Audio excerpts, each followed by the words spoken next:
Hello, I'm David Hooper. I'm a Tea Party patriot, like I hope many of you are here tonight.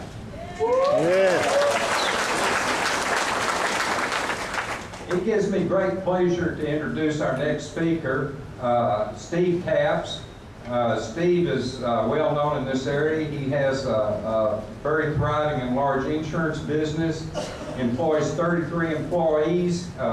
He covers Arkansas, Oklahoma, and Texas areas, providing all kinds of insurance.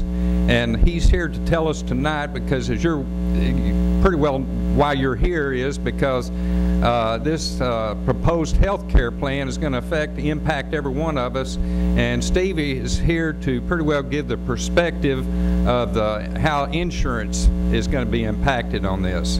So Steve?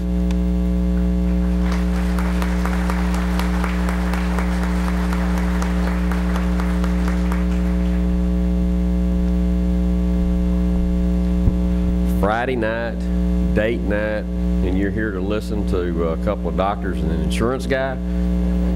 Y'all need to come up with something better to do on Friday night. So, but although this is a great thing to be talking about, I have to do a little disclaimer here. I'm not sure I can stand behind this podium the whole time.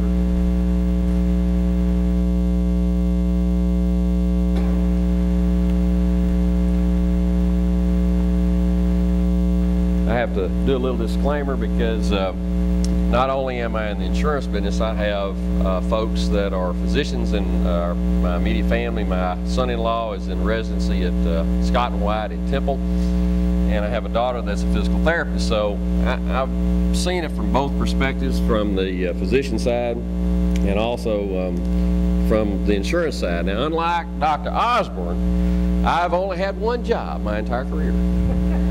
Okay? Did y'all count how many he had? I lost count. It's kind of like the pages in that bill. Not quite that bad, Dr. Osborne. Anyway, I agree with Dr. Osborne that we have absolutely the best health care in the world, unmatched in innovation, creativity, research and development, state-of-the-art equipment, timely delivery of services, best trained physicians, nurses, other healthcare providers, and the best equipped hospitals. And who agrees with me on that?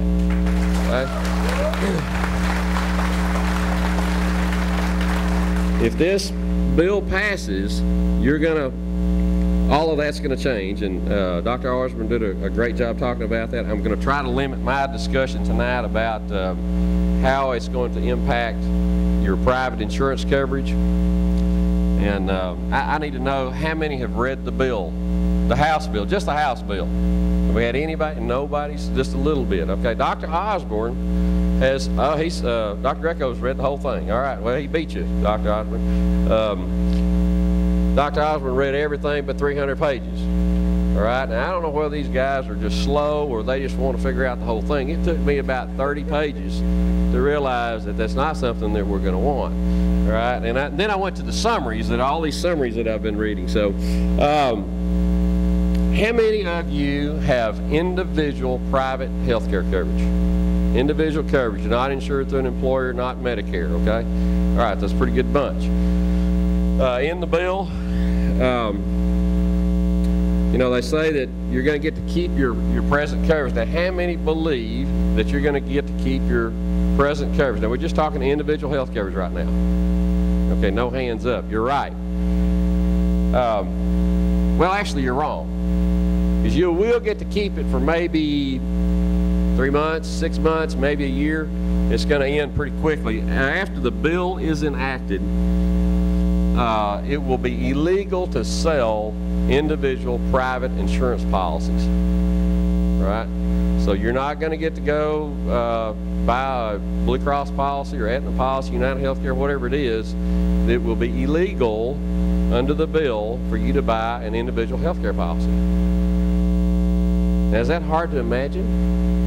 That's hard to imagine. You know, and a fair amount of our business is individual health care coverage. A larger portion of it is employer sponsored, but we do a lot of counseling with people on what kind of coverage they need and talking about health savings accounts and those kind of things. We'll talk, I'll touch on that just a little bit and leave that open for questions later if you want to. But anyway, you will no longer have that. So what happens is when you have your commercial carriers are no longer to sell new individual policies, how long do you think they're going to stay in business? Okay, the lifeblood of an insurance company is new policies coming in, because a lot of policies folks don't pay for them and they drop off. It's that bunch of folks that decide they don't want to carry coverage anymore. They have the money to pay for it, but they just don't want to do it. They'd rather buy, you know, something else, spend their money on something else, and that's okay. I think they need that option. But once those policies start falling off the books, well, there's nothing left to pay claims with, okay, because there's no new money coming in. So all those individual health care policies will be gone, and what is going to be your only option? It'll be the government plan, the public plan, whatever you want to call it. We probably have, well, don't even know how many different plans to choose from when you start talking about individual health coverage, all right? How many plans are you going to have when you have the, quote, public plan or the government plan? It's going to be about 3, all right? And you're going to pay whatever the premium is. And if you don't pay the premium, you say you don't want it, you're going to get it anyway, and they're going to tax you for it, okay? I can tell you that 2.5% is a pretty good deal. 2.5% of your income for individual health coverage is a heck of a deal, all right? What do you think that's going to do to the private, you know, for the folks that you, now probably not in this room, but there's going to be some folks that have private insurance that can look and say, okay, I'm paying $600 a month for my private insurance. Yeah, I have lots of options, but I can just not do it and roll in the government plan, and it's 2.5% of my income. They're making $40,000, something like that. It's a pretty good deal, isn't it? So your private carriers are going to go away. Much quicker on the individual side.